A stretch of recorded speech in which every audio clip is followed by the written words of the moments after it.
Baik. Jadi Abu Hurairah berkata, kana li na'li Rasulillah sallallahu alaihi wasallam kibalan. Sandal Rasulullah mempunyai dua kibal, dua tali pengikat di antara kasut tersebut. Jadi tali pengikat itu ialah di celah ibu jari kaki, di tengah-tengah tu. Baik. Jadi macam sebelum ni anda dah beritahu bahawa dua tali ni ialah khilaf di kalangan para ulama lah, sama ada dua tali tu satu-satu atau dua-dua. Jadi khilaf dalam mereka memaksud dua tali kibal. Maksudnya dua tali kibal pada satu arah ataupun satu saja tapi dikira dua-dua. Macam itu Jadi kalau kita tengok, ada capal yang buat dua tali, ada capal yang buat satu tali. Baik. Direkodkan oleh Imam Tirmizi dan Imam Tabrani. Sebelum tu Sayyidina Abu Hurairah. Sayyidina Abu Hurairah, nama dia waktu sebelum Islam ialah Abdul Syams. Nama dia sebelum Islam ialah Abdul Syams. Selepas Islam namanya Abdul Rahman. Abu Hurairah tu bukan nama dia, itu kunyah, panggilan. Panggilan. Mana dia dapat nama Abu Hurairah tu? Satu ketika dia datang jumpa Rasulullah. Jubah ni, sisi jubah luar ni dia besar. Dia besar. Jadi jubah Rasulullah ada macam-macam jenis yang anda beritahu. Nanti kita akan pergi bahagian pakaian Rasulullah SAW. Ada yang macam Rom, ada yang datang daripada Rom, ada yang datang daripada Bahrain, ada macam-macam lah jubah Rasulullah SAW. Jadi jubah Rasulullah SAW ada yang diikat tepi ni, dia jadi kecil, gitu. Tapi ada juga jenis yang besar. Ada jubah Rasulullah SAW yang besar, yang Kipti, yang datang daripada Mesir. Kalau Mesir jubah besar-besar. Kalau pergi tengok Arab Mesir punya jubah semua besar-besar, dia punya ni labu-labu. Baik. Yang jenis jubah besar ni, maka datang jumpa Rasulullah SAW Abu Hurairah. Kemudian dia suruh Rasulullah teka apa yang ada dalam baju dia. Lepas itu dia keluarkan, iaitu anak kucing. Orang Arab ni sebenarnya dia tak berapa suka dengan kucing, sebab dia adalah lambang kotor, busuk dan sebagainya. Tapi Abu Hurairah ni dia keluarkan kucing. Jadi Sayyidina Abu Hurairah ni suka kucing.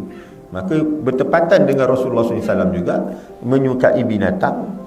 Maka oleh sebab tu Rasulullah kata, kau ni ialah Abu Hurairah. Abu iaitu bapa kucing.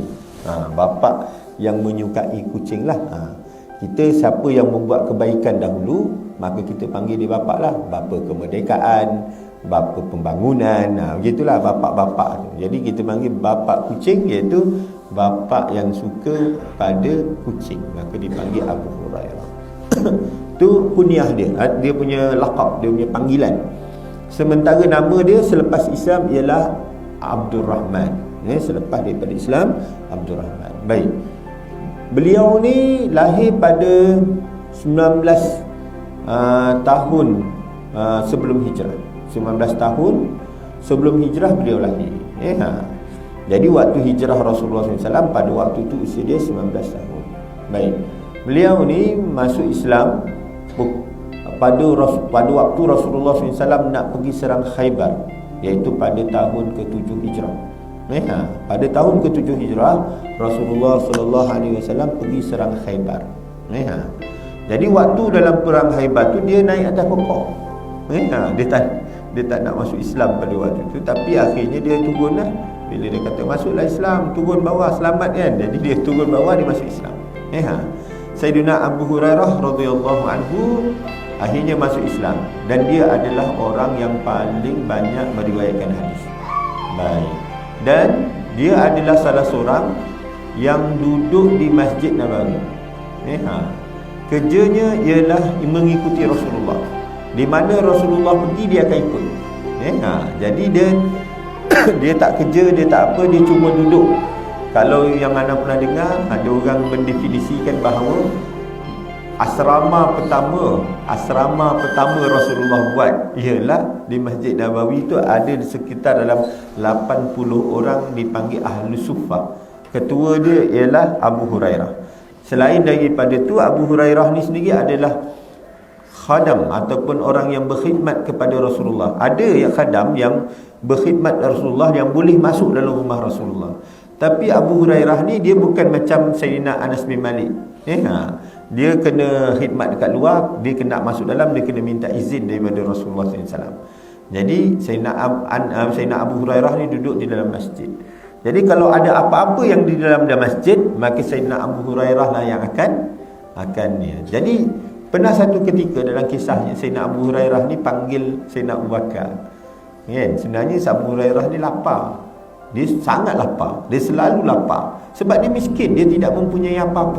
Miskin. Dia duduk masjid pun ihsan. Kenapa dia ikut Rasulullah? Biasanya kalau Rasulullah pergi mana, orang bagi makan. Macam manalah.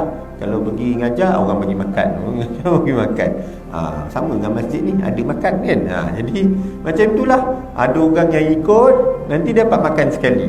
Jadi Sayyidina Abu Hurairah tu macam itu.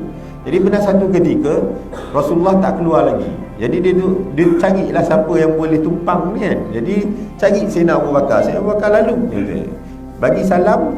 Lepas tu dia kata, boleh tak bacakan ayat Quran. Jadi Sayyidina Abu Bakar bacakan ayat Quran, terus berjalan.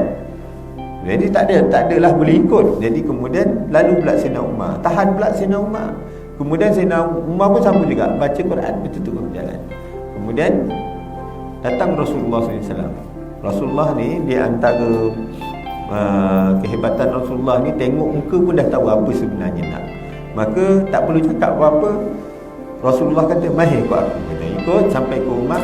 Masuk dalam rumah. Kemudian didapati ada apa? Ada susu. Ada susu.